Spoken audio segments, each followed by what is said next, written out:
আমি কোনোভাবে পেয়েছি আনরেস্ট্রিক্টেড অ্যাক্সেস ইজিপ্টের সমস্ত পিরামিডগুলো এক্সপ্লোর করার। ও আমার গোটা জীবনে আমি এমন জিনিস দেখিনি। আমরা প্রাচীন ফেরাওদের সমাধিগুলোতে যাব, যেসব জায়গায় প্রবেশ করা লিগ্যাল নয়, কারণ ওই জায়গাগুলো খুবই বিপজ্জনক। এখান থেকে পড়ে গেলে কি হবে? ও আমরা নিশ্চিত মরে যাব। আমরা এমনকি পিরামিডের নিচে একটা গোপন সমাধিতে সাঁতার ও কাটবো। মাই গড! আর এগুলো এক্সপ্লোর করার জন্য আমরা মাত্র 100 ঘন্টা পেয়েছি, আর আমরা সেটা শুরু করছি এখন থেকে। সবাই আমার সাথে চলো, বেশ মজার হবে কিন্তু। এটা কিন্তু দারুণ। কেউ একজন 4500 বছর আগে পাথরটা এখানে রেখেছিল। একদম, এই পিরামিডটা প্রায় 4500 বছরেরও বেশি পুরনো। আমরা যে পথ দিয়ে যাচ্ছি সেটা মিশরবিদদের মতে রাজা খুফুর সমাধির দিকে নিয়ে যায়, সেই ফেরাও যিনি সম্ভবত পিরামিড তৈরি করতে বলেছিলেন। ওয়াও! এই যে ঘরটা দেখছেন এটাকে বলে গ্র্যান্ড গ্যালারি। আমরা এখনো অব্দি এই পিরামিডের কতটা ঘুরলাম? আমার কাছে এই প্রশ্নের কোনো উত্তর এই মুহূর্তে নেই। ও উত্তরটা খুবই ভালোভাবে দিল আমাকে। এর পরের ঘরটা হলো রাজার শেষ বিশ্রাম কক্ষ। হ্যাঁ, আমাদের তো তাই মনে হয়। তাহলে চলো যাওয়া যাক। ও ও ভাই, এটা আমি কি দেখছি? এটা তো অসাধারণ। 4600 বছর আগে এই ঘরে হয়তো রাজার মমিকৃত দেহ রাখা হয়েছিল। এখানেই তাহলে ফেরাওকে সমাধিস্থ করা হয়েছিল। হ্যাঁ, আমরা মনে করি এখানেই ওনাকে সমাধিস্থ করা হয়েছিল। মনে করো, শিওর নয়। আমার মনে হয় এই পিরামিডের ভেতরেই আরো একটা চেম্বার আছে যেটা আমরা এখনো খুঁজে পাইনি। সেখানেই হয়তো রাজার বডি রাখা আছে। আমরা এই ভিডিওতে সেটা খোঁজার চেষ্টা করব, কারণ এর পরে আমরা লিটারালি এই পিরামিডের কয়েকশো ফুট নিচে যাব, আর এমনকি পৃথিবীর বৃহত্তম প্রাচীন পিরামিডের সব থেকে উঁচু স্থানে যাব। এটা দারুণ! আমরা অন্য বিশাল পিরামিডগুলো ঘুরে দেখার আগে আমাদের বেস ক্যাম্পটা দেখাই চলো। হ্যাঁ, এটা দারুণ। এখানে আছে ডিনার টেবিল, ঘুমানোর জন্য টেন্ট, আর ওকে। এমনকি লাইটও লাগানো হয়েছে যাতে ক্যাম্প থেকে পিরামিডগুলো দেখা যায়। এটা হয়তো আমার দেখা সবথেকে এক্সপেন্সিভ নাইট লাইট। এই পিরামিডটা আমরা আগামীকাল এক্সপ্লোর করব। ভোর 5টায় আমরা শুরু করব। এখন সবাই ঘুমিয়ে পড়ো। এই পিরামিডগুলো প্রাচীনকালে তৈরি হলেও প্রযুক্তির দিক থেকে এতটাই উন্নত ছিল যে কেউ কেউ এগুলোকে প্রাক মিশরীয় সভ্যতার দান বলে মনে করে, আবার কেউ কেউ এগুলোর পিছনে এলিয়েনের অদ্ভুত তথ্যও বলে। কিন্তু মিশরবিদরা নিশ্চিত যে এগুলো প্রথম মিশরীয়রা তাদের রাজাদের সমাধি হিসেবে তৈরি করেছিল। আর এই ভিডিওর শেষে আমরা খুঁজে বার করব কোন তত্ত্বটা হলো সঠিক। ঠিক আছে, তাহলে তোমরা রেডি আমাদের লিস্টের পরের পিরামিডটা এক্সপ্লোর করার জন্য? খাফরার পিরামিড। এই দৈত্যাকৃতি সৌধের বিশেষত্ব কি? আচ্ছা, ভালো করে দেখলে বুঝতে পারবে এই পিরামিডের কেসিংটা কিন্তু রয়ে গেছে, যেটা সবকটা পিরামিডেই কোনো এক সময় ছিল। তাহলে কি এগুলো এলিয়েন তৈরি করেছিল? না না, এলিয়েন নয়। আচ্ছা, রামি আমাদের পৃথিবী পৃষ্ঠ থেকে প্রায় 100 ফুট নিচে খাফরার পিরামিডের গভীরে নিয়ে গেল। এটা এমন একটা জায়গা যেখানে আধুনিক বিশ্বের খুব কম জনই গেছে, তাই সত্যি বলতে আমরা বুঝতেই পারছিলাম না যে এরপরে আমাদের জন্য কি অপেক্ষা করে আছে। প্রাচীন মিশরীয়রা কার্ডবোর্ড ব্যবহার করত। আমরা বিশ্বাস করি এটা দীর্ঘ সময়ের জন্য রাজা খাফরার সমাধিস্থল ছিল। আর এখন এখানে জিনিসপত্র রাখা হয়। দেখো, ওরা এই পিরামিডটাকে রিস্টোর করছে জিমি, ওদের জিনিসপত্র দরকার। তাহলে আসল সমাধিস্থল অন্য জায়গায়? হ্যাঁ, রামি আমাদের আসল সমাধিস্থলে নিয়ে গেল, যেখানে একসময় রাজা খাফরার মৃতদেহ রাখা ছিল। আমি একটা বড় সিলিং দেখতে পাচ্ছি। ভাই, আমরা কিন্তু পিরামিডের অনেকটা ভিতরে রয়েছি। আমরা পৌঁছে গেছি। এই হলো কিং খাফরার আসল সমাধিস্থল। আমার গোটা জীবনে আমি এমন জিনিস দেখিনি। এটা কি ভাই? এটা কি? দাঁড়াও, ডেটটা দেখো। যেই সমাধিটা আবিষ্কার করেছিল এই গ্রাফিটিটা তার। ও জানিয়েছিল যে ওটাকে ডিসকভার করেছে। হ্যাঁ, এখানেই তাহলে ফেরাওকে সমাধিস্থ করা হয়েছিল। এখানেই কিং খাফরাকে সমাধিস্থ করা হয়েছিল। এখানে শুলে কি ওনাকে অসম্মান করা হবে? এটা সম্মান অসম্মানের ব্যাপার নয়, কিন্তু এখানে একটা অভিশাপ আছে। কেমন অভিশাপ আছে এখানে? তুমি জানতে চাও? না। ঠিক আছে, চলো এখান থেকে বেরিয়ে যাই আমরা অভিশাপ লেগে যাওয়ার আগে। ও মাই গড, এই পিরামিডটা সত্যি অসাধারণ ছিল।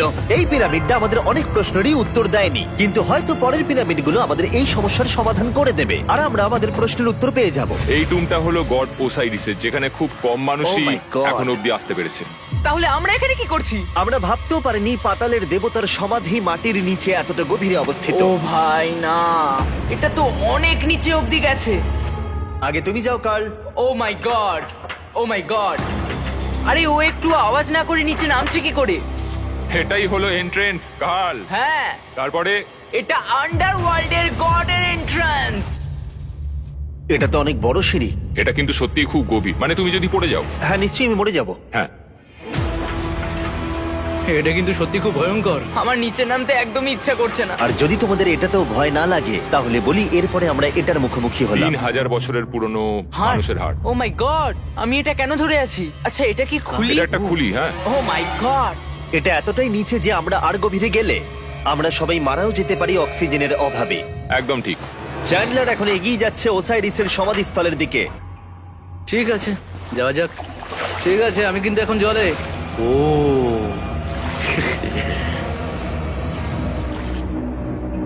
তুমি বুঝতে পারছো এখানে অক্সিজেন তেমন নেই। আরে এটা কি? এখানে তো পাথর রয়েছে, এগুলো পাথরই তো। একদম এই ঘরটার ঠিক মাঝখানে গড ওসাইরিসের রত্নখচিত শবধার রাখা আছে। ঠিক এখানেই? তাহলে পাতালে প্রবেশ করার দরজা রয়েছে? হ্যাঁ, তো নিচে যাওয়ার চেষ্টা করো। মানে পাতালে? হ্যাঁ। শান্ত শান্ত শান্ত শান্ত। পারবে তুমি? ও মাই গড। এই সমাধিটাকে পাতালের প্রবেশদ্বার বলে মনে করা হয়, আর এর আগে কোনো মানুষই এখানে আসেনি। Oh এটা my কতটা God! গভীর? আমি এখানে কেন এসেছি? আমি কেন ইউটিউবার হলাম? মানে সবাই মিলে ডান দিকের ওই কোণের দিকটা একবার দেখো। ওখানে একটা রাস্তা আছে, সেটা কোথায় যাচ্ছে কেউ জানে না। কাল ওখানে গিয়ে দেখো। আমি কি ওখানে যেতে পারি? জিমি, ওকে যেতে দিও না। আমার খুব ভয় লাগছে ভাই। গার্ড, এটা ভালো বুদ্ধি নয়। এটা প্রাচীন মিশরীয়দের একটা টানেল যার মধ্যে আজ অব্দি কেউ যায়নি। তোমার মতো পাগল আর কেউ নেই। একটু কি বলবে আমাদের ভেতরে কি দেখতে পাচ্ছো? আমি সামনে অনেকটা রাস্তা দেখতে পাচ্ছি, আর এটা আস্তে আস্তে সরু হচ্ছে। ভাই আমি সত্যি মানে এখানে রীতিমতো আটকে গেছি। ও মাই গড, ও মাই কাল গড। তুমি ইতিহাসের পাতায় নাম লেখালে। আমি আর একটু মনে হচ্ছে এগোতে পারবো ভাই। এর চেয়ে বেশি সময় এখানে থাকলে অক্সিজেনের সমস্যা হবে। আমরা কি এবার বেরোবো? চলো বেরোই। তাই আমরা অক্সিজেনের অভাবে মরে গিয়ে পাতালে চলে যাওয়ার আগে এইসব করার কোনো মানেই হয় না, তাই না? যত তাড়াতাড়ি সম্ভব আমরা এখান থেকে বেরিয়ে গেলাম, কারণ আমি আরো বাঁচতে চাই এক্সপ্লোর করার জন্য গিজার গ্রেট পিরামিডের অদৃশ্য খাতগুলো, যেখানে এখনো পর্যন্ত মহাকাশে যাওয়ার চেয়েও কম মানুষ এসেছে। কে আমার সাথে ক্যামেল রাইড করবে? চলো যাওয়া যাক। উঠে পড়ো, আরে উঠে পড়ো। আরে ও চাইছে না আমি যাই। তোমাকে কখনো ক্যামেল কামড়েছে? হ্যাঁ কি? হ্যাঁ ব্যথা হয়েছে? হ্যাঁ। আরে এরকম করো না। আজকে অনেকক্ষণ ধরে এক্সপ্লোর করা হবে। আমার তো বিশ্বাসই হচ্ছে না। চ্যান্ডলার, তুমি ঠিক আছো? না, টানো টানো। আরে আমি পারছি না, আমাকে এটা থেকে নামাও। দেখো একে কি সুন্দর লাগছে। এটা আমার জীবনের সব থেকে ভালো শট। আমি ক্যামেলের পিঠে চেপে মিশরের পিরামিডের সামনে দিয়ে যাচ্ছি। ভাই এটা সত্যি অসাধারণ এক্সপেরিয়েন্স। আর এবার গিজা মালভূমি অভিযানের ডিরেক্টর, যেটা আমাদের লিস্টের 3 নম্বরে রয়েছে, মেন কাউরের পিরামিড ঘুরিয়ে দেখাবেন। যদি তোমরা নিচের দিকটা দেখো, তোমরা 4600 বছর আগের কিছু গ্রানাইট দেখতে পাবে। আমরা দেখিয়ে দিই, এটা অনেকটা এরকম দেখতে ছিল। ওয়াও! কিন্তু এখন এটাই অবশিষ্ট পড়ে আছে 5000 বছর পরে। এ আমার বন্ধু নোলান, একে কি আমরা ওপরে ঘুরতে পাঠাতে পারি? অবশ্যই।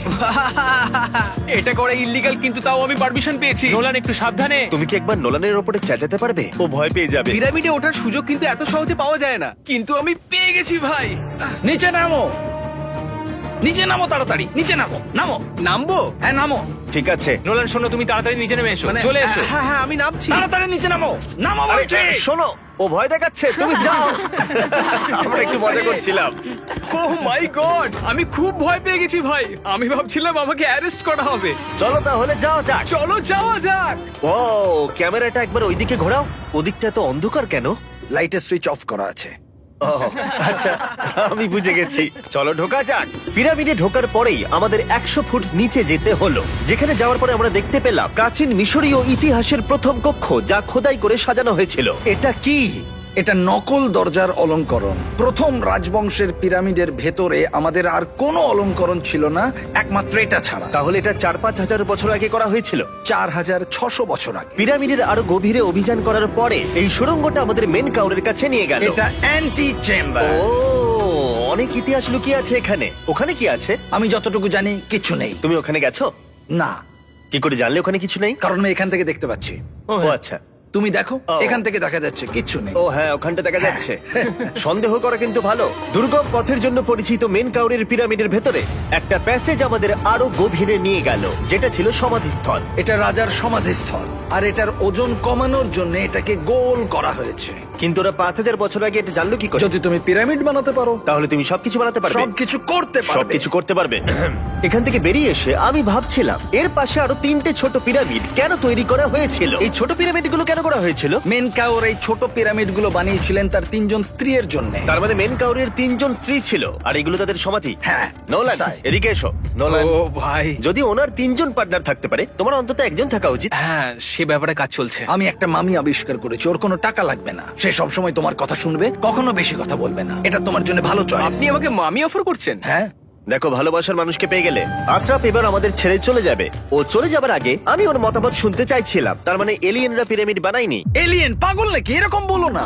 আমাদের এই পুরো মিশরে 124টা পিরামিডস আছে, আর প্রত্যেকবার আমি এলিয়েন্সদের ফোন করে বলবো যে আমাদের জন্য পিরামিডস বানিয়ে দাও। এটা হতেই পারে না। মিশরীয়রাই হ্যাঁ। এগুলো বানিয়েছে। তারিক, হ্যাঁ।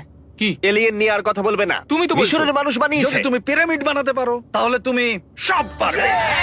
চলো চলো। আর সবকিছু বলতে ও হয়তো বলতে চাইছিল একটা বিশাল অর্ধেক মানুষ অর্ধেক সিংহের সৌধ, যেটার ভিতরে অনেক গোপনীয়তা লুকিয়ে আছে। আমরা এখন স্ফিংসের সামনে ডক্টর জাহির সাথে, যিনি এখানে সবকিছু ডিসকভার করেছেন। আমি অনলাইনে পড়েছিলাম স্ফিংসের নিচে একটা মন্দির আছে পুরো সোনা দিয়ে ভর্তি, আর আমরা সেটা খুঁজে বার করব। কে সঠিক বলো, ডক্টর জাহি নাকি ইন্টারনেটের আজেবাজি থিওরি? ঠিক আছে জিমি, হ্যাঁ বলুন। একটু ধরো। ওয়াও, এটা কি এন্ট্রান্স? হ্যাঁ, আমার বিশ্বাস হচ্ছে না আমি স্ফিংসের ভেতরে ঢুকছি। আমি দেখতে চাই মন্দির আদৌ আছে কিনা। আমার মনে হয় না আমি এখানে ফিট হব। না হয়ে যাবে। ওয়াও, এটা তো দারুণ। দেখা যাক লুকোনো সোনা আছে কিনা। জাহি, আমি দেখতে পাচ্ছি একটা ফাঁকা গর্ত। আমি চাই এক্ষুনি তুমি একটা স্টেটমেন্ট দাও। আহ, আমি স্টেটমেন্ট চাই। ঠিক আছে জাহি, স্ফিংসের ভেতরে কিচ্ছু নেই। জিমি, তুমি ইতিহাস করতে চলেছো। ইতিহাসে নাম লেখানোর চেয়ে ভালো ভবিষ্যতের জন্য কোনো বার্তা রেখে যাওয়া। তোমার কি মনে হয় এখানে পেপারটা কতদিন ঠিক থাকবে?